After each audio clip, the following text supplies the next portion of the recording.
지나간 한 주일 동안 날씨가 고르지 못했습니다만은 모두가 건강한 모습으로 이렇게 또 좀 하나님 전에 나와서 예배를 보게 된 것을 우리가 큰 은혜요 또 감사함을 올리지 않을 수가 없습니다.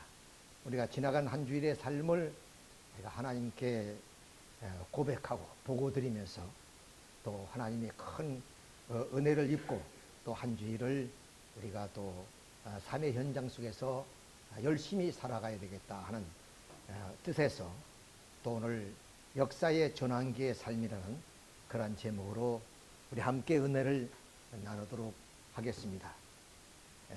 일찍이 토인비라든가 슈펜글러의 그런 문명사를 보게 되면 그 문명이란 것은 바로 이런 자율적인 그런 하나의 운동에 의해서 생성 또는 성장, 쇠퇴, 해체의 과정을 거치면서 문명이 또한 하나의 동시성을 형성해 나왔다고 이렇게 얘기를 하게 됩니다. 이처럼 그 역사 속에 항상 크게 대비를 해보면 선과 악의 투쟁이었고 그 선과 악의 투쟁의 바로 중심점이 바로 종교였습니다. 그러므로서 인류는 원시 사회에서부터 오늘에 이르기까지 바로 이러한 종교와 밀접한 관계를 우리가 살아가는 이유가 바로 여기에 있습니다. 오늘 많은 사람들은 현 시대를 말세, 종말의 시대라고 얘기하는 이유가 무엇이겠습니까? 우리가 외적으로 볼 때는 국제 정세가 요동치고 있습니다. 우크라이나 전쟁이 벌써 3년째에 접어들었고 그리고 하마스 전쟁이 일어나게 되고 또는 예멘 그런 국열 분자들이 또 해상을 점령해서 그야말로 좀 오가는 많은 그 선박들을 위협하고 있는 그런 상황이 있습니다. 그래서 일부의 학자들은 3차 대전의 징조라고 얘기하는 바도 있고 또 우리 이장님께서도 이런 말씀을 많이 하셨습니다. 우리가 내적으로 보면 바로 각 나라마다 지금 정권이 교체되는 시대가 바로 2024년입니다. 미국의 대선이 있고 우리나라에는 총선이 있습니다. 그리고 러시아의 대선이 있고 세계의 60% 이상이 정권 교체기가 바로 2024년이라 그럽니다. 따라서 이 한 해를 우리가 슬기롭게 넘으면은 그 역사의 파고 속에서 우리가 승리하는 삶을 영위할 수 있지만 우리의 인류가 그런 책임을 다하지 못하면 예를 들어서 1차 대전이나 2차 대전 같은 그런 전 인류가 참 고통 속에서 살아야 되는 그런 하나의 역사도 올 줄도 모르는 것입니다. 그래서 이렇게 내외적으로 요동치는 이런 시대에 사람들은 바로 말세라고 얘기를 합니다. 오늘 이 역사의 전환기의 삶을 우리가 부제로 말씀드린다면 바로 말세의 시대다. 이런 한마디로 말씀을 드릴 수가 있습니다. 자, 그러면 우리는 이 전환기의 삶을 역사를 통해서 나타난 것이기 때문에 역사의 그런 하나의 희원과 그리고 방향과 목적이 무엇인가 한 것을 우리가 간단히 이해를 할 필요가 있습니다. 그런 의미에서 하나님의 창조 역사를 우리가 말씀을 드리지 않을 수가 없습니다. 하나님께서 창조는 바로 인간을 중심한 역사였습니다. 그러니까 하나님을 닮은 그러한 아들, 딸로서 하나님께서 우리 인간을 창조하시고 축복해 주셨습니다. 이 축복의 내용이 한마디로 말하면 하나님을 닮은 온전한 사람이 되어서 그리고 참 가정을 이루라는 그 얘기입니다. 이것이 바로 하나님의 창조 역사의 근원이라는 것을 우리가 알아야 됩니다. 자, 이런 입장에서 우리가 개성완성한 사람, 즉 성서에는 생육하라는 말씀인데 그 생육을 우리가 개성완성으로 이렇게 표현하면 그것은 우리 인간이 본래 신으로부터 주신 그 본심의 자유를 통해서 우리 인간의 책임 분담을 통해서 선이 완성체가 되어서 사랑이 실체가 되면 그때 비로소 우리 아담과 해와는 바로 참된 그런 아버지와 어머니가 되는 것입니다. 그 참된 아버지 어머니의 사랑에 의해서 참된 자녀가 탄생하게 될 때 바로 그것이 우리는 가정이라고 얘기를 합니다. 이런 하나의 가정은 부모의 사랑, 부부의 사랑, 자녀의 사랑, 형제의 사랑이 깃들어 있는 곳입니다. 그래, 이런 가정이 확대된 것이 대가족주의 사회다는 것입니다. 이런 대가족주의 사회를 중심으로 한 하나의 문명을 이루어 사는 그런 하나의 세계가 하나님의 창조 본연의 세계다 하는 것을 우리는 너무나 잘 알고 있습니다. 그런데 이런 하나의 개성을 완성한 인간이 참된 가정을 통해서 이렇게 과학 문명을 중심으로 하는 통일 문화권을 이루어야 될 인간의 선악과를 따먹고 타락함으로 말미암아 이 땅 위에 세워진 것은 하나님의 창조의 뜻이 아니라 사탄 마귀를 중심한 이 세상의 타락한 세계가 형성되고 말았습니다. 그렇기 때문에 요한복음 12장 4절에 뭐냐면 사탄이가 세상의 임금이 되었다 그러고, 그리고 고린도후서 4장 4절에 사탄은 신이 되었다고 그랬습니다. 그래서 우리는 그 사탄을 임금으로 신으로 섬기면서 살아가는 것이 뭐냐면 과거의 원시 사회에서도 오늘의 현대인도 마찬가지입니다.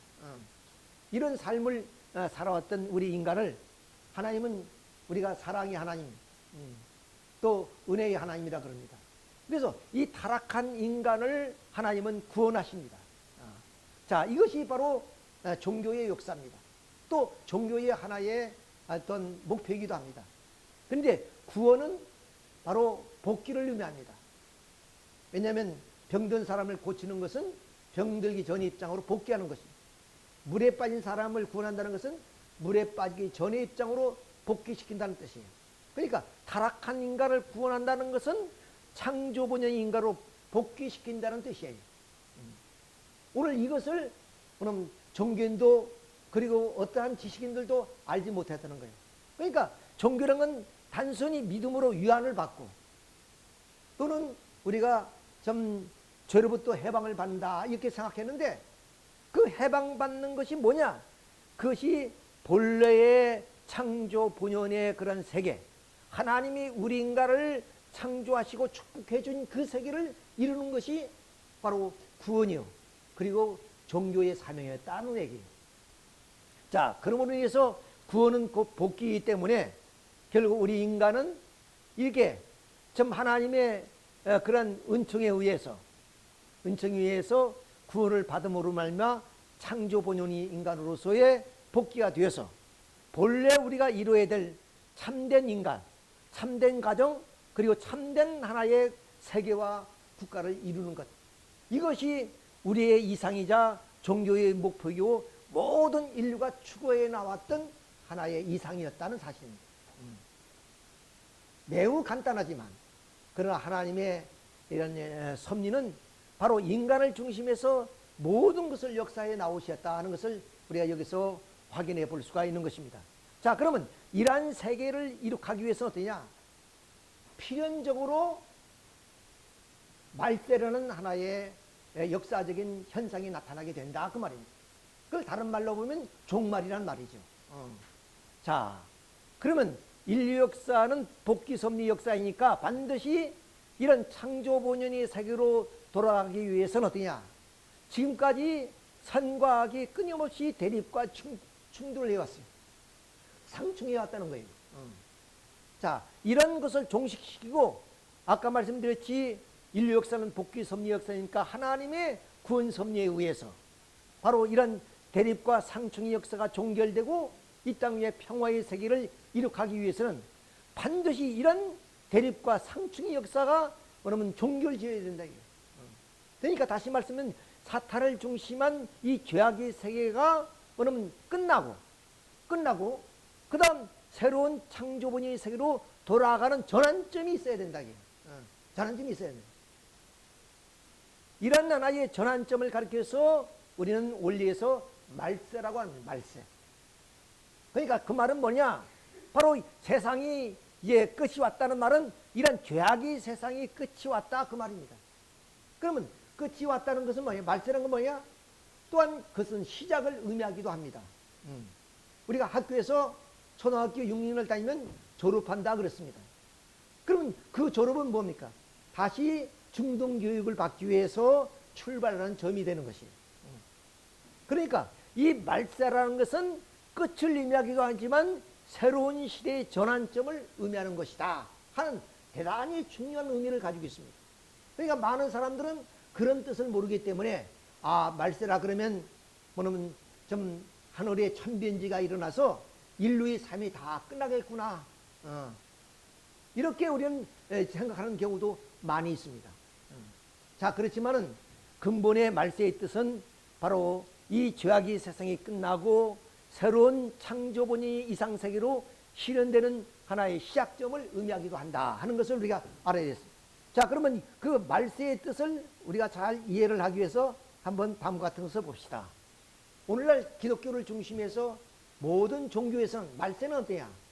종말이니까, 이 세상의 끝이니까, 자, 하늘과 땅을 멸하고 새 하늘과 새 땅이 이루어진다. 그러니까 지금까지 인류의 모든 삶이 다 끝이 나는 것이니까, 그 다음 오늘 지금까지 살아왔던 이 모든 지구와 우주는 멸망이 돼서 이런 새로운 세계가 펼쳐진다. 그렇기 때문에 불심판이 벌어지고 또 해와 달이 빛을 잃고 별들이 떨어지는 현상, 그 다음 좀 과거에 죽었던 많은 우리 조상들이 무덤을 헤치고 태어나는 그런 하나의 현상들이, 그리고 사람들이 그야말로 공중으로 끌려 올라가서 줄 영접하는 회개망측한 일들이 벌어지게 된다. 이것을 믿는 것이 오늘 종말 사상이고 말세 시대에 벌어질 하나의 현상으로 알고 있는 신도들이 굉장히 많다 하는 것을 우리가 알아야 됩니다. 자, 우리가 이런 하나의 의식과 사고를 가지면 우리 신앙은 어떻겠습니까? 바로 참 이런 좀 심판을 면하기 위해서, 우리가 심판을 면하기 위해서 우리의 어떤 좀 이성을 중심으로 하는 판단이 흐려질 수밖에 없습니다. 자, 그래서 어쩌면 좀 열광적인 신앙을 하는 사람들은 그런 하나의 좀 판단력이 부족으로 말미암아 열광적인 신앙을 하게 되죠. 그러니까 그럼 현실을 무시하고 이 성서의 말 예대로 좀 하늘에서 좀 해와 달이 빛을 잃고 별들이 떨어진다든가, 또는 구름으로 공중으로 휴가한다든가, 이런 삶을 통해서 좀 개인은 물론이지만 가정이 파탄되고 사회가 혼란되는 그런 일들이 종종 과거에 있었습니다. 지금도 그런 일들이 벌어지고 있다는 사실입니다. 자, 이것을 우리는 알기 위해서는 이미 말씀드린 것처럼 역사의 어떤 출발점, 그리고 방향과 목적을 분명히 알아야 돼요. 그래, 역사관을 분명히 해야 된다 그래요. 그 역사관을 우리가 분명히 이해를 할 때만이 바로 우리가 참된 그런 삶을 영위해 나갈 수가 있다, 이렇게 봅니다. 자, 그러니까 이 말씀드렸죠. 자, 인류 역사는 어떻게 출발됐습니까? 창조의 역사에서 타락으로 말미암아 죄악의 역사로 출발했단 말이에요. 출발을 해서 어디로 가는 겁니까? 그 방향과 목적이 창조 본연의 세계로 가는 것이다. 이것이 바로 이 좀 원리에서 제시하는 역사관입니다. 얼마나 명확한 규명입니까? 지금까지 역사의 그런 방향과 목적을 누구도 확실하게 규명해 준 적이 없습니다. 아까 말씀드렸던 토인비 같은 이런 역사가들은 그냥 역사의 현상을 보니까 역사는 주기적으로 이 문명이 동시성을 이루고 있었다 하는 것만을 밝혔지, 그 역사의 동시성이 왜 오는지, 그리고 역사의 그 방향과 목적은 어디인지 이것을 확실히 얘기하지 못했다. 그러니까 인류는 끊임없이 이런 종말이란 말세의 사상에 휩쓸려서 공포 속에서 살아가는 사람이 많았다 하는 것을 우리는 알아야 됩니다. 자, 이렇게 오늘 말세라는 것은 결국에 이 죄악의 세계가 끝이 나고 새로운 세계가 시작되는 전이 바로 말세라는 것이다. 그러니까 역사는 필연코 이 인류의 이상을 실현하기 위해서는 이런 말세가 필연적으로 나타날 수밖에 없다 하는 그런 얘기가 되겠습니다. 자, 그러면 이런 말세적 그런 현상을 중심해서 우리가 다시 한번 생각해 봅시다. 어떤 의식을 가져야 되느냐, 이거 중요합니다. 아까 말씀드린 말세이니까 그는 이 우주도 전체도 다 멸망하고 해와들이 빛을 잃고 별들이 떨어지고 그런 멀쩡한 인간 사람이 주님을 맡기 위해서 구름으로 올라가고 또 수백 년 수천 년 죽었던 조상들이 무덤을 헤치고 살아나고 그런 하나의 생각을 갖는다면은 그럼 삶은 어떤 삶을 살겠습니까? 광신적인 삶을 살 수밖에 없어요. 자, 그래서 예수님께서 따끔하게 하신 말씀이 뭐냐? 세술은 세 부대에 넣어야 된다. 이 말씀을 하셨어요. 그 말은 뭡니까? 반드시 그럼 새로운 시대가 오는데 그 새로운 시대에는 어때야? 새로운 이념과 사상을 중심으로 하는 시대가 되는 것이다. 과거에 낮고 인습적인 그런 삶의 태도를 버려야 된다. 그 말입니다. 그러니까 새 시대니까 새로운 하나의 의식과 그리고 새로운 지각을 하면서 우리가 살아가야 된다 하는 얘기예요. 자, 이것이 바로 예수님이 이 말세에 대한 하나의 그 삶을 명확하게 규명해 준 얘기입니다. 이렇게 살아야 할 말 필요가 없습니다. 새로운 시대에는 반드시 새로운 하나의 이념과 사상이 출현하는 것이고 그런 이념과 사상을 중심해서 그럼 새로운 시대를 열어가야 된다 하는 말씀입니다. 자, 그러면 이런 새로운 진리가 뭐냐면 찾아야 되겠죠. 그렇지 않겠습니까? 분명히 우리는 20세기에서 21세기로 넘어왔습니다. 그럼 20세기는 한마디로 말하면 전쟁의 시대라고 얘기할 수 있습니다. 우리는 20세기를 한 세기를 100년으로 보는데 그 100년에서 우리는 이미 20세기 초에 일본 제국주의에 의해서 우리 주권이 찬탈됐습니다. 그렇죠? 그래서 일제 치하 40년의 그런 참 고난의 로정을 우리가 걸었습니다. 그뿐이겠습니까? 그 다음 1차 대전, 2차 대전 그리고 또 우리의 해방을 즈음해서 또 민족 간의 어떤 하나의 상정이 있었죠. 그것이 6.25 전쟁 아닙니까? 그 다음 베트남 전쟁 수없는 냉전 체제에 의해서 미소 간의 그런 갈등에 의한 그런 하나의 세월을 우리가 보냈습니다. 자, 그러면 21세기에 들어오면 분명히 20세기와 다른 하나의 세상입니다. 그럼 이 다른 세상에는 전쟁도 없고 그런 평화의 무드가 조성되는 그런 그룹을 하는 하나의 이 세계에 살아갈 수 있는 하나의 문화권을 형성해야 되고 그런 하나의 사상과 이념이 있어야 된다. 그러니까 분명히 21세기에는 이런 새로운 진리가 출현해서 인류의 이상한 하나의 세계로 인도해 나갈 것이다. 다시 말하면 과거 20세기나 19세기와는 전혀 다른 하나의 세계가 펼쳐지게 될 것이다. 그러기 위해서 어떻게 해야? 시대는 그렇게 오는데 그 시대를 인도할 수 있는 이끌어갈 수 있는 이념이 없으면 안 되는 것이다. 국가를 통치하기 위해서는 반드시 국가에는 그 통치 이념이 있어야 되는 것처럼 바로 새로운 시대에 새로운 하나의 물결을 이룩하기 위해서는 새로운 이념과 사상이 출현하게 되는 것이다 하는 것을 우리가 여기서 과거 하나님이 섭리사를 통해서 살펴볼 수 있다는 거예요. 자, 하나님이 창조이사가 뭡니까? 이미 말씀드렸지. 아담과 하와가 생육하고 번식하여 만물을 주관함으로 알마 이 땅 위에 우주의 주인이 되어서 바로 이 땅 위에 평화의 세계를 이루는 것이 하나님이 창조의 이상입니다. 그 과정이 바로 인간이 생육하는 과정입니다. 우선 인간이 인간다운 하나님을 닮은 온전한 인간이 되는 그 과정은 바로 이 유아로부터 태어나서 그 다음 소년 시절, 청년 시절을 거쳐서 우리 인간이 인격을 완성해서 하나님같이 온전한 인간이 되는 것이 그 첫째의 하나의 창조의 과정이다. 그 다음 그러한 인간이 가정을 이루어서 사회를 이루고 국가와 세계를 이루는 것이. 그런데 아담 레아가 성장하는 과정 속에서 이렇게 장성기 완성금에서 타락함을 알며 바로 우리 인간은 인격을 갖춘 하나님처럼 온전한 인간이 되지 못하고 타락한 인간이 되어서 사탄이 주관받는 그런 입장에 떨어지게 되었다. 다시 말하면 그것을 우리는 무지에 빠졌다 그 말입니다. 그래서 바로 불교에서도 무명이라 그럽니다. 우리 인간이 왜 이렇게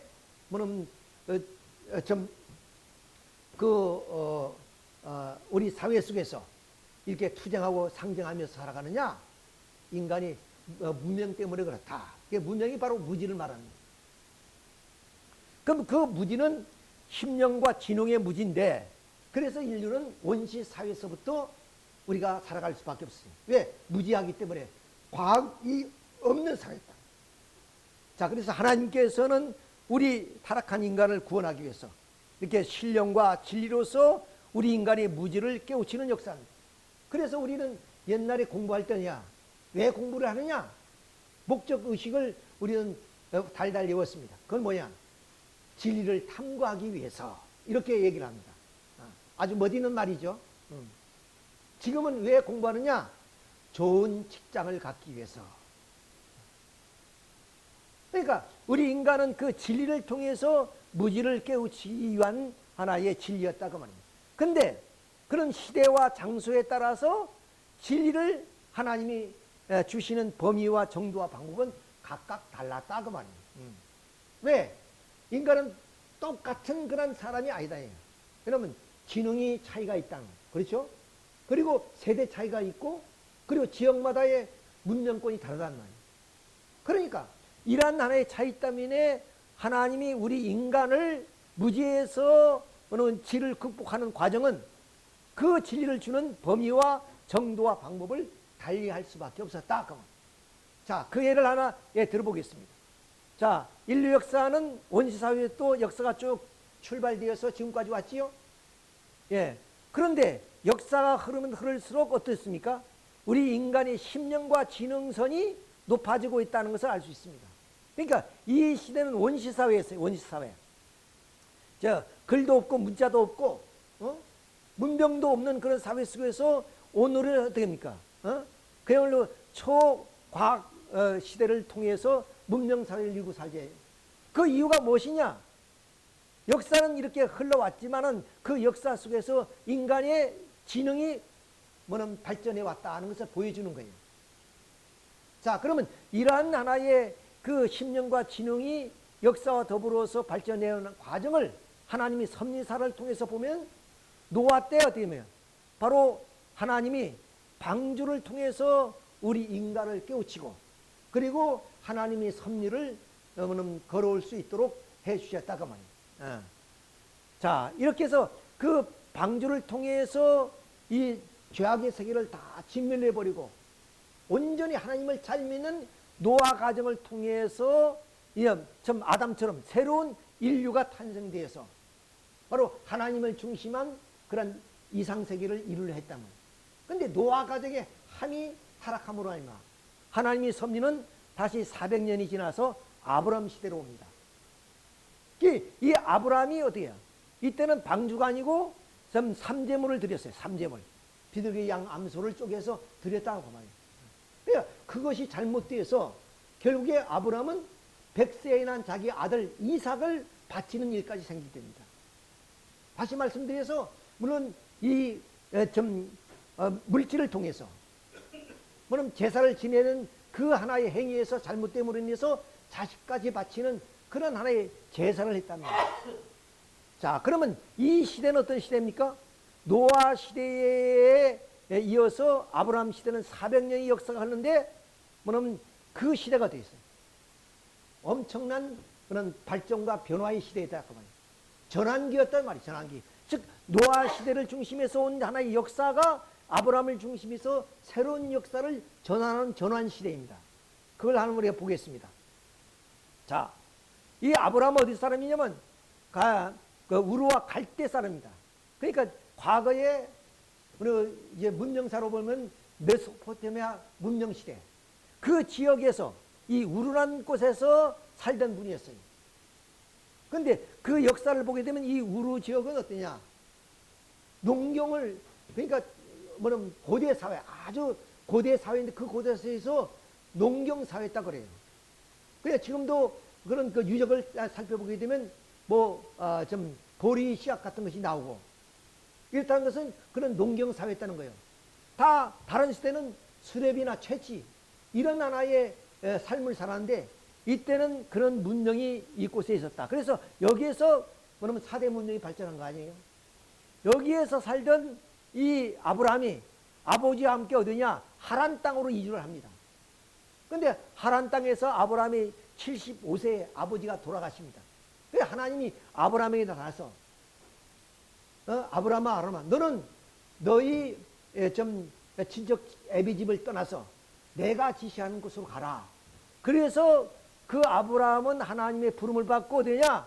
바로 이 지금의 가나안 땅, 지금 이스라엘 땅이죠. 이 땅으로 이주를 합니다. 이것은 뭐냐면 바로 하나님의 섭리사에 있어서 인류 역사 속에서 대전환의 시대입니다. 대전환의 시대.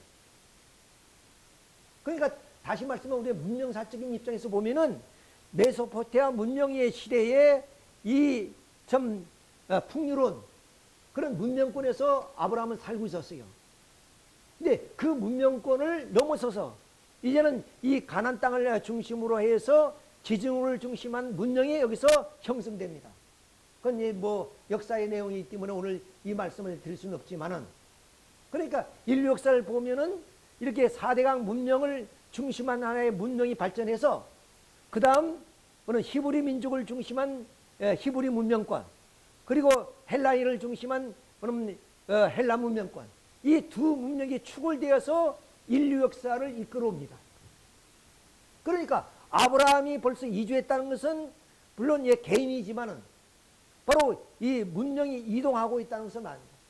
그래서 하나님은 아브라함에게 너 이름을 창대할 것이며 너로 인해서 큰 민족을 이루겠다는, 그러니까 단순한 이스라엘 민족이 아니라 그 민족을 중심해서 세계의 하나의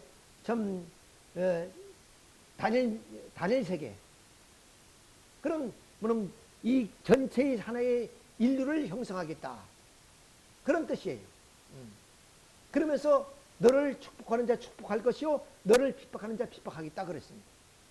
그러니까 이미 아브라함을 통해서 새로운 문명권을 형성할 것을 하나님은 이미 예시하고 있다는 거예요. 자, 이런 입장에서 노아에서 아브라함까지 아브라함 입장에서는 새로운 하나의 시대의 전환, 새로운 시대의 변화가 이루어졌다 하는 것을 우리가 여기서 알 수 있어요. 놀라운 얘기죠. 자, 그러면 또 400년 지나서 모세가 출현합니다. 그 모세가 어디야? 율법을 주셔. 하나님이 율법을 주십니다. 자, 그러면 이 시대와 이 시대가 차이점이 뭐냐? 지금까지는 방주나 제물을 통해서 우리가 하나님을 뜻을 이루어 나가는 시대에서 이제는 새로운 말씀을 주시는 거예요. 그러니까 이것은 뭐냐면 천빈지휘 같은 놀라운 하나의 사건이죠. 그러니까 쉽게 말하면 우리가 채집하고 수렵하는 생활 속에서 바로 농경 문화를 이루어 사는 것과 같은 그런 하나의 문화의 발전, 변화입니다. 자, 이래서 바로 모세가 시내산에서 율법을 받았다는 것은 지금까지 제물을 통해서 하나님이 섭리하던 시대가 끝나고 이제 말씀 중심한 섭리가 시작됐다, 그런 뜻이래요. 자, 그렇기 때문에 이 시대를 우리가 한번 또 잠깐 살펴보게 된다면, 자, 이스라엘 민족이 애굽에서 노예 생활을 했단 말이에요. 자, 그 노예 생활에서 해방돼서 이제는 가나안 땅으로 가는 과정이 바로 이 홍해에 갈라지는 하나의 사건입니다. 그리고 그런 시내산에서 바로 이렇게 말씀을 받습니다. 방금 말씀드린 것처럼 제물이나 방주를 통해서 우리가 좀 하나님을 믿던 그런 시대에서 그것을 뛰어넘어서 이제는 말씀으로 우리가 하나님을 경배하고 하나님의 말씀을 중심해서 살아가는 그런 시대가 도래했다는 거예요. 그러니까 얼마나 엄청난 변화가 벌어지느냐, 이것을 우리가 여기서 알 수 있죠. 자, 이렇게 항상 하나님의 섭리는 이렇게 변화하면서, 뭐냐면 우리 인간의 심령과 지능이 높아지기 때문에 그 좀 역사의 목적을 이룩하기 위해서 이렇게 변화해 나온다는 것을 우리가 알아야 됩니다. 그러니까 만약에 모세 시대에 우리는 아브라함의 조상의 그런 신앙을 그대로 답습하겠다 그러면 시대에 도태되는 거예요. 그렇잖아요. 도태되는 겁니다. 새로운 문명권이 형성되면 그 문명에 부합될 수 있는 삶을 영위해 나갈 때 그 시대에서 도태되지 않는 거죠. 자, 그러니까 이 시대는 분명히 율법을 중심으로 하는 시대였습니다. 자, 그런데 이 율법은 무엇이냐? 그것은 장차 올 좋은 일의 그림자의 참상이다. 그것은 뭐냐면 이 율법은 예수님의 말씀이 실체인데, 예수님이 오기 전에 이스라엘 민족이 예수님을 기다리는 하나의 좀 신앙, 이것이 율법 신앙이에요. 그래서 1600년에 만에 예수님이 오셨잖아요. 그러니까 예수님은 뭐냐? 이 율법을 믿고 있는 사람, 이 율법은 장차 올 좋은 일의 그림자의 참 형상이기 때문에 예수님이 오시기 전에 이스라엘 민족으로 하여금 예수님의 형상을 믿게 했던 거예요. 그러니까 예수님이 오게 되면 그 율법을 버리고 예수님의 뜻을 따라야 되는데, 그 예수님을 반대하는 유대인들에게 가르치는 말이 뭐냐? 내가 너희들이 믿고 있는 율법을 폐하러 온 것이 아니라 그 율법의 참된 형상으로 내가 왔다. 나를 믿어라, 그 말입니다. 그런 유대민족이 결국에 이걸 믿지 않았죠? 자, 이래서 그 예수님을 중심해서 어떻게 섭리를 하냐? 그럼 복음을 중심으로 합니다. 그러니까 재물이 시대를 뛰어넘어서, 율법의 시대를 뛰어넘어서 예수님 시대는 이만큼 얼마나 2000년 역사가 흘렀습니다. 2000년 역사 속에서 인간의 심령과 지능이 이렇게 발전했기 때문에, 왜냐하면 하나님이 복음의 말씀을 통해서 하나님의 이상을 실현하려고 했다. 이거. 자, 그걸 우리가 잠시 한번 살펴봅시다. 자, 예수님이 뭐냐면 육성이 무엇입니까? 회개하라, 천국이 가깝다, 그 말이에요. 그러니까 지금까지 암울한 시대, 뭐냐면 인류는 그야말로 원시 사회에서부터 이렇게 신령과 지능의 발달을 위해서 제사도 지내고 율법의 생활을 해왔지만, 이제는 그런 시대를 다 뛰어넘어서 암울한 시대를 모두가 다 뛰어넘어서 이제는 광명천지의 새세기가 이 땅에 도래했다. 그 왜 그러냐? 바로 율법의 참 형상인 예수님이 이 땅에 오셨다는 거예요. 잊어버린 인류의 참 부모가 이 땅에 탄생했다. 참 부모는 바로 참 사랑의 주인이고 참 생명의 주인이고 참 혈통의 주인이다. 이게요. 지금까지 사탄 마귀의 혈통을 통해서 살아온 모든 인류가 사탄의 주관권에서 신호하며 살아왔다. 이런 시대를 다 뛰어넘어서 이제는 참 생명이요, 참 혈통이요, 참 주인 대신 그 예수님을 중심해서 이 땅에 하나님의 창조 이상인 평화의 세계가 실현되게 되었다. 그러니 그것을 우리는 어떻게 하냐? 바로 천국이란다. 그 천국이 지금 도래했다고 말이에요. 예. 예수님이 이 땅에 오심으로 말이야. 자, 그러니까 엄청난 변화가 오는 거야. 엄청난 변화가 오는 거야. 그러니까 모세 시대의 이스라엘 민족의 신앙과 그 예수님의 시대와 전혀 다른 그런 하나의 새로운 시대가 전개됐다는 거예요. 그러니까 이런 시대마다 어떻게 해서 고민마다 우리의 삶이 변화가 벌어진다. 변화가 벌어진다. 그 시대의 패러다임이 바꿔지는 거예요. 그런데 이런 시대에 그 패러다임이 바꿔지는 시대에 우리는 그것을 변하지 않으려고 한다면 시대의 도태가 되는 거죠. 자, 그러나 또 예수님이 뭐냐면 그 시대를 설명할 때 이스라엘 민족이 너무나 무지하기 때문에 당신이 말씀이 실체로 오셨지만은 당신을 이해할 수 없는 거예요. 다시 말씀은 이 율법의 참된 형상으로 이 땅에 오셨기 때문에 유대인들은 지금도 율법만 믿고 있는 거예요. 그 참된 형상으로 오신 예수님을 알지 못한단 말이에요. 그러나 예수님은 말씀이 실제로 오시기 때문에 예수님의 말씀이 참된 진리가 아니라 예수님 자신이 참된 진리예요. 그러면 나는 길이요 진리요 생명이라 그랬단 말이에요. 그러면 참된 생명이요 진리 되시는 예수님의 말씀을 받는 사람마다 그럼 지적인 수준이 다르니까 말씀 수준도 달라질 수밖에 없다. 그래서 예수님은 바로 그들을 깨우치기 위해서 마태복음 13장 10절에 너희가 보아도 보지 못하고 들어도 듣지 못하기 때문에 내가 비유로 말씀하신다 그래요. 그래서 성서는 대개 보면 비유와 상징이 말씀이 많은 이유가 바로 여기 있습니다. 그것은 뭐냐면 진리 되시는 당신을 이해시키기 위해서 하신 말씀이다. 그 말씀이에요. 자, 이래서 예수님은 이런 그 비유의 말씀을 하시고 한 이후에 오늘 현대 2000년 역사 이후는 초과학 문명 사회를 이루었습니다. 그러니까 과거 2000년 전에 우리의 우둔한 인간의 그런 그 질을 깨우치기 위해서 주신 이 복음의 말씀이 가지고 되는 것이 아니라 새로운 시대는 새 말씀, 새수는 새 부대에 넣으라 그랬죠. 새 말씀을 주시는 거예요. 그래서 누가복음 5장 38절에 어느 새수는 새 부대에 넣어라 그런 말씀입니다. 그럼 새로운 말씀이 낮고 인습에 젖어 있는 사람들에게는 그 말씀이 이해가 안 되는 거죠. 그러니까 예수님은 이단자로 몰렸던 겁니다. 분명히 시대가 달라졌으니까 그 하나님의 섭리에도 새로운 말씀을 주시게 될 것이다. 그 말씀을 어디야? 새 시대에 받아들여야 된다. 낡은 인습과 관습을 가지고 새로운 말씀을 발휘하면은 그 말씀이 이해가 안 되는 거예요. 배척을 하게 되고 이단자로 몰릴 수밖에 없다. 그래서 많은 성각자들이 새로운 시대에 새로운 하나의 삶을 영위할 수 있도록 진리를 주셨지만 그 진리가 배척당한 이유가 바로 여기에 있다는 것을 우리는 여기서 알 수 있습니다. 그래서 성서에도 요한복음 6장 25절에 진리 성령이 오시면 너희가 그 진리 가운데로 인도하신다 그랬습니다. 요한복음 16장 10절에 때가 이르면 비유로 말씀하지 않고 밝히 알려주시겠다. 요한계시록 10장 11절은 나라와 방언과 임금께 다시 예언해야 될 그런 말씀이 출현할 것을 이미 2000년 전에 예수님은 말씀하고 계시다는 것을 우리가 알 수 있습니다.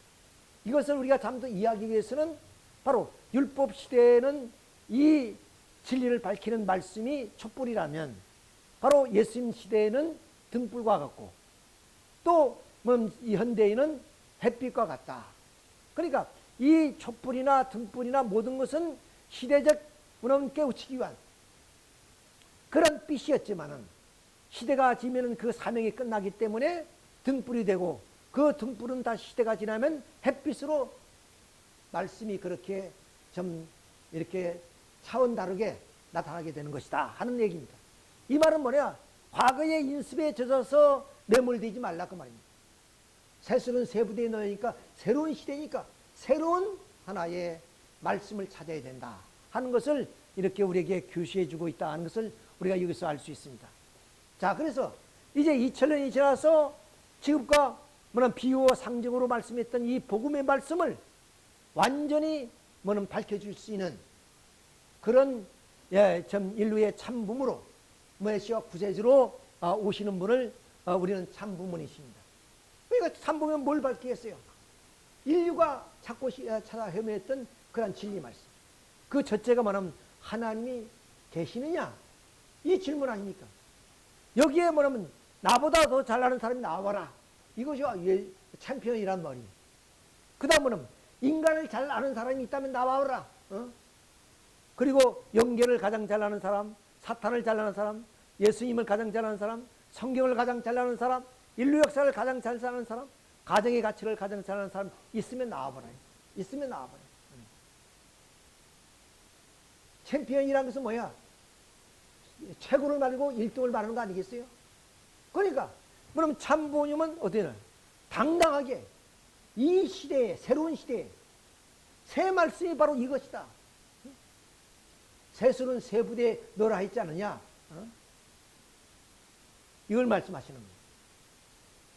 그러니까 우리는 뭔가 이 세상에 별로 빛날 그런 삶을 살고 있지 않지만은 오늘 이 새로운 시대에 모두가 다 반대하고 이단이라 그러고 그리고 원하면 비난하는 가운데 있지만은 우리는 이러한 새 시대의 새술과 같은 새로운 진리를 우리가 알고 있다는 것은 우리 개인적으로보다도 큰 영광이 아닐 수가 없다 그 말입니다. 자, 그러니까 아까 말씀드린 대립과 상충해온 역사는 뭡니까? 시대마다 하나님께서는 말씀을 통해서 새로운 진리를 주셨다 거예요. 그러나 그 낡은 인습과 관심에 집착되어 있는 사람들은 그 말씀을 받아들이지 못하고 오히려 배척하고 이단시해왔다 거예요. 그래서 성각자들이 모두가 다 피 흘리는 역사를 헤어나왔던 이유가 여기에 있습니다. 자, 그러면 이러한 대립과 상충을 넘어서 이제 새로운 이 땅 위에 이미 참부모님께서 좀 선포하신 그런 하나의 원리 말씀이 중심에서 새로운 세계가 이루어지는데, 그 하나의 새로운 세계를 이룩하기 위해서 어떠냐, 바로 여기에 불가피하게 말세의 현상이라는 대립과 상충의 역사가 일어날 수밖에 없다. 왜? 과거의 타락한 세계는 낡은 인습과 관습 속에 살아왔습니다. 이것을 벗어 던져야 돼요. 그러니까 뭐냐면 그 과거의 인습에 젖어 있는 사람들한테 새로운 그것을 벗어들고 새로운 세계를 가라한다는 것은 그냥 아픔입니다. 그 아픔을 넘어서 새로운 질서와 전통 속에서 우리가 살아야 된다. 이런 하나의 뭐냐면 탈바꿈이 이루어져야 된다. 패러다임이 바꿔져야 된다. 그만해 삶에. 그럼 원시 미개 사회에서 문명 사회로, 그 다음 반목과 분열의 사회에서 조화와 통일이 이상 세계로, 그 다음 선천 시대, 후천 개벽 시대로 이렇게 전환하는 그 시대가 말세이기 때문에, 말세는 이런 타락한 세계가 끝나는 것을 의미하는 거죠. 그 말세는 다시 시작을 의미하는 것이기 때문에 새로운 질서와 전통 속에서 문명 사회를 새로 일어나는 것이다. 그럼 여기서 어떻게 하냐? 우리의 의식의 전환, 패러다임이 바꿔져야 되겠죠. 그렇죠? 여기서 바꿔져야 된다. 나는 과거와 우리 조상이 이렇게 살았고 우리는 이렇게 살았으니까 나는 이렇게 살아야 된다. 쉽게 말하면 우리 조선시대에 뭐는 기독교가 전리가 되어가지고 많은 과정에 혼란이 벌어집니다. 왜? 전통적인 제사를 해야 되는데 기독교는 제사를 안 한단 말이에요. 그러니까 많은 여인들이 교회 나오면서 제사를 안 하기 때문에 물론 그런 부모로부터 조상으로부터 또한 일가 친척으로부터 많은 박해를 받았어요. 그런 나라의 변화, 이런 변화가 이루어져야 되는데 그 변화를 이루지 못하는 거예요. 그러니까 이런 아픔이 있는 것이다. 이게 반드시 우리는 새로운 시대로 가기 위해서는 낡은 인습과 관습을 우리가 타파하고 새로운 시대로 가기 위한 말세가 일어나는데, 그 말세가 반명이 이런 현상으로 변한다. 근데 여기서 항상 중심이 되는 사람은 새로운 시대의 성각자다 얘기예요. 그러니까 낡은 인습과 관습에 젖혀 있는 사람한테는 그 성각자들이 이해를 안 되는 거예요. 이해가 안 돼. 전통적으로 제사 명제를 하던 사람이 그럼 기독교 신앙을 통해서 그걸 하루아침에 부정함으로 말이야. 얼마나 많은 핍박이 오겠어요. 박해가 오겠어요. 저희들이 초창기에 그런 좀 섭리의 뜻을 따라올 때도 엄청난 박해가 있었습니다. 그렇죠. 그러니까 여기에 뭐가 필요했어요? 용기가 필요해요. 용기가 필요해요. 용단이 필요합니다. 죽으면 죽으리라는 그런 마음 가지고 이 과정을 거치지 않으면 안 된다 이거예요. 오늘 우리 여기 식구님도 마찬가지입니다. 축복이라는 것을 우리가 생각할 때 그것은 이해될 수 없는 것이요. 이미 부부를 이루어서 살고 있는데 무슨 또 뭐 축복이냐 결혼이냐 이런 얘기를 할 수 있지요. 그러나 그것은 과거에 뭐냐면 좀 이 타락한 세계에서의 맺어진 하나의 좀 부부의 관계라면 이런 좀 구세주 메시아 참 부모를 통해서 축복받는 하나의 좀 축복이 있어야 된다. 이런 입장에서의 우리가 축복을 이해할 수가 있는 것입니다. 어떻든 간에 이런 말세 시대에는 많은 하나의 좀 상충이 벌어지고 대립이 벌어지고 고충이 오게 된다는 사실은 필연적인 얘기입니다. 이것을 하지 않고서는, 이 고리를 끊지 않고서는 새로운 새 세계로 갈 수가 없습니다. 과거의 인습과 전통에 얽매여서 새로운 시대를 절대로 받아들일 수 없습니다. 그래서 우리는 구한말을 통해서 오늘 새로운 그 근대화를 가는 과정에 많은 어려움이 있었죠.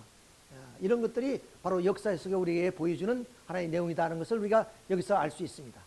자, 그 한 예를 들어봅시다. 우리는 이 말세 때 이 역사의 시원과 방향과 목적을 잘 이해하지 못하기 때문에 아까 말씀드린 말세는 어떤 현상으로 오느냐? 물론 과거의 인습과 관습을 타파해버리고 새로운 하나의 진리의 말씀으로 새로운 시대를 이루어 간다는 그것이 우리들이 말세의 관이었습니다. 근데 오늘 기성교인들은 이미 처음에 말씀드렸지 해와 달이 빛을 잃고 별들이 떨어지고 휴가하는 사건, 이것을 지금도 믿고 있는 사람이 많다는 거예요. 이것이 뭐냐면 1992년도 10월 28일 날 바로 여기에 다미성교회라는 그 교회에서 바로 12시 자정에 공주로 끌려 올려간다 그랬습니다. 집 팔고 논 팔고 다 팔아서 모든 좀 가산을 다 정리해서 이제 자정 12시가 되면 우리는 하나님을 잘 믿으니까 공주로 끌어올려 간다. 이렇게 해서 여러분 여기 와서 공중 좀 휴거를 함께 합시다. 이렇게 지금 외치는 장면입니다. 그러나 결국에 12시가 돼도 잠잠하고 아무런 사건도 안 일어났습니다. 해프닝으로 끝났죠? 자, 이건 담임 선교사만 아니라 유재열 장막성전이라든가 박인선 목사의 에덴 수원이라든가 또 오대양 사건이라든가 또 저 남미의 인민사원 사건이라든가 수없는 사건이 그럼 과거에도 그리고 현재도 일어나고 있답니다. 왜 이거는 뭐냐? 말세에 대한 잘못된 인식 때문에 그렇습니다. 올바르게 말세의 뜻을 잘 이해를 못해서 그렇습니다.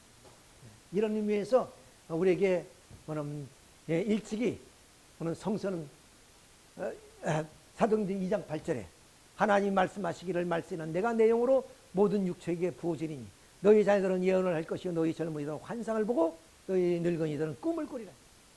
그런 새로운 하나의 패러다임이 형성되고 있다는 것을 바로 일찍이 예수님 이후에 제자들에게 이런 성령의 역사를 통해서 일러주셨습니다. 자, 이런 시대가 지금 돌아오고 있다는 거예요. 자, 그래서 예수님이 이 부자 청년, 다시 말하면 율법에 매몰되어서 살고 있는 이 부자 청년을 만나게 됩니다. 이 청년이 예수님에게 어떤 질문을 했겠습니까?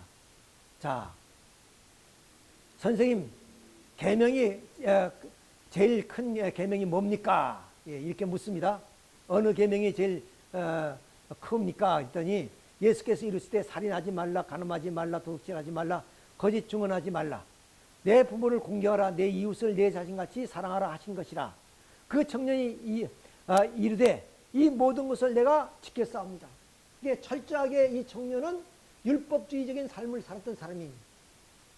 그러니까 지금 예수님을 통해서 자기 신앙을 테스트해보고 싶은 거예요. 나는 이렇게 철저하게 율법주의라해서 율법을 믿고 있는 사람인데 내 신앙이 얼마나 올바른지 큰지 한번 평가해 주십시오. 그런 뜻이에요. 예수께서 이랬을 때 내가 온전하고자 할진대 가서 내 소유를 팔아가지고 가난한 자에게 주라. 그리하면 하늘에서 부활가 크리라. 좀 부자예요, 이 청년이. 너 그 율법적인 생활을 참 잘했다. 그런데 한 가지 부족한 것이 있다. 너 그 재산을 네 혼자 먹고 살려고 하지 말고 그 많은 부를 너 이웃에게 나누어서 함께 한다면 하늘은 더 그보다 큰 축복을 내려주실 것이다. 그 말씀이에요. 그리고 와서 나를 따르라 하니 그 청년이 재물이 많음으로 이 말씀을 듣고 근심하며 가라사대 뭐냐면 야 너무 아까워서 이 내 쌓은 것이 어떻게 쌓았는데 좀 산전수전 겪으면서 그야말로 아끼고 아껴서 이 많은 부를 쌓는데 이걸 예수님 말씀드리면 너 신앙은 참 잘했다. 그런데 한 가지 부족한 것이 있으니 그것을 너 이웃에 나눌 수 있어야 된다. 그것이 참된 신앙이다. 그런데 자기는 좀 그 율법을 철저히 지켰는데 그 좀 모은 재산을 남에게 나누기가 너무나 아까웠다. 그 말입니다. 그래서 예수님을 따르지 못합니다. 이 청년은. 재물 때문에. 자, 그리고 예수님이 원하면 이 땅에 오신 것은 뭐냐, 우리에게 뭐 물질적인 축복, 그리고 우리에게 뭐 좀 그 친천지에선 그런 얘기하죠. 14만 4천 무리가 되면 왕 같은 제사장이 된다 그랬습니다. 그러니까 왕 같은 제사장이라면 제사장이 되면 전 세계에서 왕 노릇한다 그 말입니다. 여기에 수많은 사람들이 매몰되어서 꽃 같은 청춘을 덧없이 보내고 있는 사람이 많습니다. 왕 같은 세상이 되면 뭐합니까? 우리 인간의 행복의 근원은 가정입니다. 왕이 되고 제왕이 되고 뭔 권력자가 되고 부를 쌓더라도 가정이 없이는 부모 사랑, 부부 사랑, 자녀 사랑, 형제의 사랑이 없이는 아무런 의미도 없습니다. 그러니까 하나님은 공평하신 분이에요. 잘난 사람이나 못난 사람이나 가진 사람 못 가진 사람에게 다 가정을 허락했어요. 그러니까 궁궐에서의 좀 웃음도 있지만 좀 못 살고 어려운 그런 좀 시골에도 웃음이 있단 말이에요. 그건 왜 그러냐? 보편적인 가정이 있기 때문에 그렇습니다. 그래서 이제 주님이 이 땅에 오셔서 모두가 다 뭐 구원받으면 물질적으로도 축복받고 또 그리고 하나님의 권능과 능력으로 부와 명예를 얻을 것이다. 이렇게 우리가 생각하는 사람입니다. 주님이 이 땅에 오셔서 우리에게 축복해 주신 건 뭐예요? 인격 변화입니다. 인격 변화. 왕 같은 세상의 자리가 아니라 물질적인 부가 아니라 개개인의 인격 변화예요. 인격. 인격을 변화시켜주는 그런 하나의 역사가 바로 우리 주님이 이 땅에 오셔서 역사하시는 내용입니다. 그래서 산산복음을 보면 전부 다 그런 얘기입니다. 마태복음 5장 3절에 심령이 가난한 자는 복이 있나니 천국이 그들 것이요. 이건 인격 변화죠. 천국 어떤 사람이 들어가느냐? 인격이 변화되지 않고서는 들어갈 수가 없다. 참 사랑의 소유자가 아니면 안 돼요. 심령이 뭡니까? 그런 심정을 말하는 거죠. 심정. 그 심정은 사랑으로 표현되는 거죠. 그 사랑을 가지 않고서는 천국에 들어갈 수 없다. 애통하는 자, 하나님의 뜻을 놓고 그야말로 통과하지 않고서는 어디에 우리가 하나님을 영접할 수 있느냐. 그리고 온유한 자는 복이 나니 그들이 땅의 기업을 받을 것이요 의에 줄이고 목마른 자는 복이 나니 그들이 배부를 것이요 긍휼히 여기는 자는 복이 나니 그들이 긍휼히 여김을 받을 것이요 그리고 마음이 청결한 자는 복이 나니 그들이 하나님을 볼 것이요 화평케 하는 자는 복이 나니 그들은 하나님의 아들이라 일컬음을 받을 것이요 10절 의를 위하여서 박해를 받은 자는 복이 나니 천국이 그들 것입니다. 나로 말미암아 너희를 욕하고 박해하고 거짓으로 너희를 거스러 모든 악한 말을 할 때는 너에게 복이 돼. 즉 주님을 위하고 하나님의 뜻을 위해서 핍박과 박해를 받는 사람이 복이 있다고 말이에요. 그것은 뭐야? 우리의 인격의 변화, 그리고 우리의 심령의 변화를 의미하는 겁니다. 그러니까 주님이 이 땅에 오셔서 우리에게 그 금은보화를 주는 것이 아니라 우리 인간이 완성하면 인격을 도약시키면 그 하나님을 닮은 온전한 인간에 대해서 참사를 가지면 그것이 복이라는 거예요. 그것이 기쁨이고 그것이 행복이라는 거예요. 그래서 많은 기독교인들은 그야말로 주님이 오셔서 아까 말씀드렸지 왕같은 재상이 되는 것이 아니라 그건 100개 10개가 줘도 아무 필요 없습니다. 그것은 온전한 그런 인간이 되어서 참된 가정을 이루기 위해서 축복해 주는 것이기 때문에 오늘 우리 참부을 중심한 축복 행사가 이런 의미를 가지고 있다 하는 것을 우리가 아셔야 되겠습니다. 이제 마지막으로 과거에서 오늘 이르기까지 우리가 왜 인격 변화가 안 이루어지고 이 땅에 평화가 실현되지 않느냐? 곳곳 처처에 종교가 있습니다. 교회가 있습니다. 사찰이 있습니다. 근데 또 물론 대를 이으면서 신앙생활하는 도 있습니다. 그럼에도 불구하고 이 땅 위에 왜 평화가 공존하지 못하느냐 하는 이론을 우리는 알아야 돼요.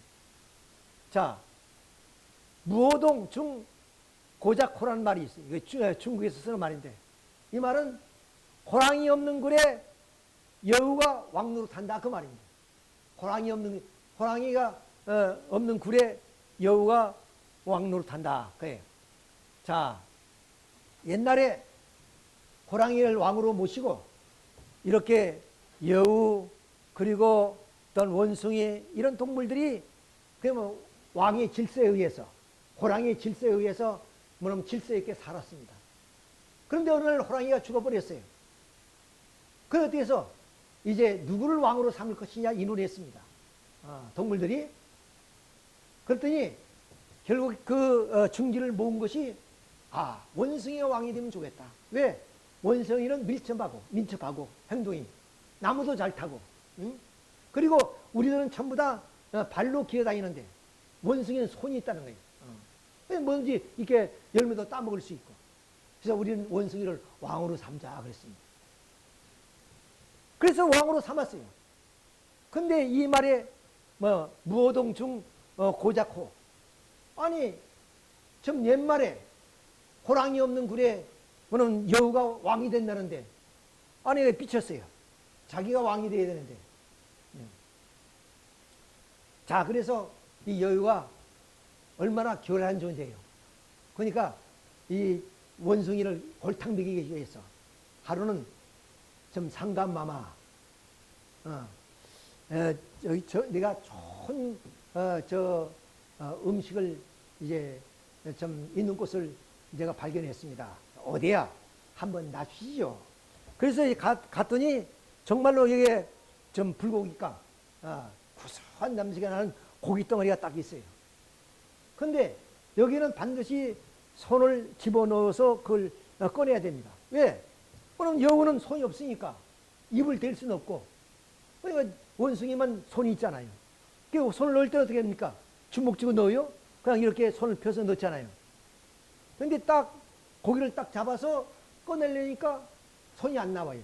왜? 주먹을 쥐었기 때문에. 들어갈 때는 손을 펴서 넣었으니까 들어가는데, 고기를 딱 잡고 나오려니까 뭐냐면 손이 안 떨어지는 거죠. 동물은 본능적으로 그렇게 삽니다. 그렇죠? 그러니까 먹고 싶은 고기를 지금 잡긴 잡았는데 거기서 손이 떼어지지 않는다 그 말이에요. 자, 이것처럼 이 인도에서는 어떻게 원숭이를 잡느냐? 이런 데다가 구멍을 뚫려요. 겨우 손이 들어갈 원숭이 손이 들어갈 수 있는 만큼 구멍을 뚫어가지고 거기에다 뭐냐면 좀 달콤한 과일이라든가 또는 과자라든가 이런 것을 넣습니다. 아까 말씀드렸지, 손을 딱 집어넣으면 원숭이는 딱 손을 움켜쥐습니다. 그러면 거기서 손이 빠져나오지 않지요. 우리 인간이면 사고하는 존재이니까 이렇게 하면 손을 놔야 되겠구나. 즉 먹이를 못 가져오더라도 내가 살기 위해서는 손을 놔야 되겠구나. 하지만 동물은 그렇지 않단 말이에요. 본능적으로 그걸 놓을 수가 없어요. 이렇게 해서 원숭이를 잡는답니다. 그것처럼 오늘 현대인은 뭐냐? 그야말로 있는 것 없는 것 다 긁어모아서 딱 손을 잡습니다. 그러니까 뭐냐? 이 전환기에 우리의 삶의 어떤 틀에서 벗어나야 되는데 그 패러다임을 벗어나지 못하는 거죠. 그러니까 과거의 인습과 그런 전통의 얽매여서 살아갑니다. 우리 집안은 불교 집안이니까, 우리 집은 대대로 기독교 집안이니까, 우리 집안은 무종교니까, 이런 하나의 전통의 얽매여서 또 가진 거 있으면은 다 먹고 죽을 수도 없는 건데, 그야말로 좀 어떤 형님이 있었느냐? 99말지기 땅을 가진 형님이 있었고, 동생은 1말지기를 가졌어요. 근데 형님은 늘 생각이 뭐냐? 저 동생 것 1말지기를 내가 가지면 100섬짜리가 되는데, 요 생각만 하는 거예요. 그것처럼 부자는 더 부자가 되고 싶은 것이 인간의 사악한 욕망입니다. 그건 뭐냐? 원숭이처럼 가지면 그것을 펼 줄 몰라요. 근데 우리 사람이 죽을 때 어떻습니까? 어떤 사람들이 손을 다 펴고 죽습니다. 그리고 우리 수의를 입힐 때는 복해도가 하나도 없습니다. 그것은 뭐냐? 세상 것 하나 미련 없이 다 떠난다 그 말이에요. 영국 사람들은 이 복해도가 몇 개냐면은 20개가 넘습니다. 뭐 조끼에도 복해도가 있고, 뭐 바지에도 복해도가 있고, 수없는 복해도. 그거 무엇을 상징해요? 복해도는 집어넣는 거 아니겠어요? 그러니까 모든 것 다 집어넣는 그런 하나의 욕망 속에 산다. 부자들이 그렇습니다. 그러니까 오늘의 결론의 말씀은 뭐냐? 과거의 인습을 버려야 하는데 손을 놓으라 이거야. 우리는 원숭이 아니야. 우리가 동물이 아니잖아요. 그러니까 가졌던 것도 놀아요. 그러면 우리는 새로운 시대에 새로운 삶을 영위할 수 있다 하는 그런 말씀을 드리면서 오늘 말씀을 마치도록 하겠습니다. 우리 함께 기도